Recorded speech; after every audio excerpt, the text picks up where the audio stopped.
There are very few human beings, no matter what is the situation, they will be who they are. We must see this. I was talking in another town starting with N in Andhra Pradesh. I'm speaking in Nellore to a large group of school students. And then I say, okay, I'll take some questions. One little girl, 14-year-old girl, stands up and she says, Sadhguru, they are saying Rama walked from Ayodhya to Sri Lanka. Is it practical that somebody can walk from Ayodhya to Sri Lanka, or is it just a story? Then I look at her and say, see, you are still a young girl. After a few years, you will find a man. When you find your man, do you want that kind of a man that if you get lost, he will walk all the way? Or he will think this is not practical and find a practical solution in his neighborhood? What kind of a man do you want? Well, even the little girl knows what kind of a man she wants. I want you to listen to this carefully, not reacting all the bhaktas. Rama's life is a disaster, a continuous disaster. King born as a prince, coronated as a king, just married with his young wife, some political stuff, ends up in the jungle. Living in the jungle, some television show may be showing it as some kind of a romantic affair, okay? Living in the jungle is not a romantic affair, believe me.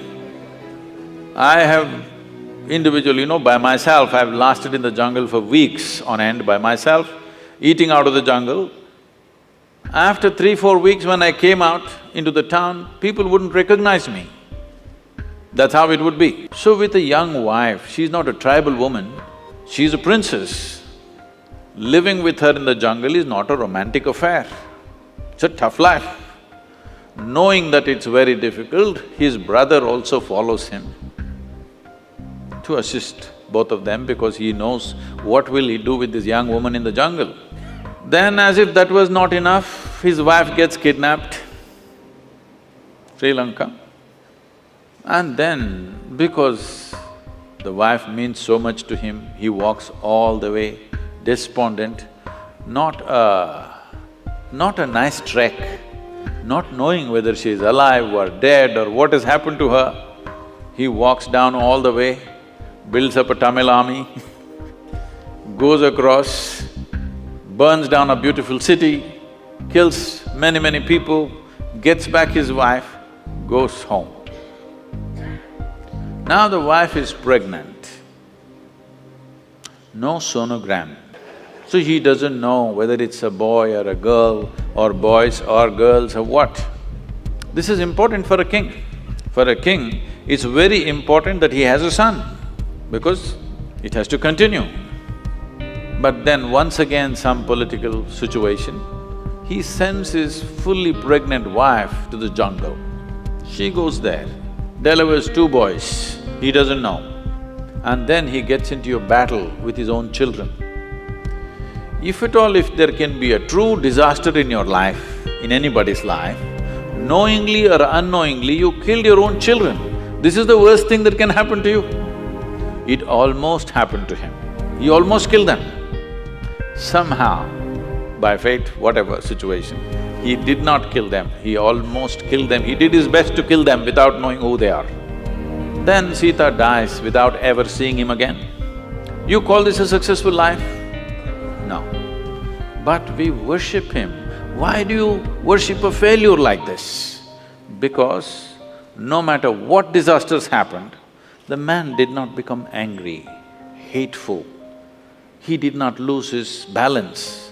He maintained his balance 100%. He did not give up any of the values and ethics with which he lived. A continuous disaster, a serial disaster he is, but unmoved, untouched. It is this quality that we are bowing down to. We are not bowing down to him because he's a super success. He is a super failure, but within himself, do what you want.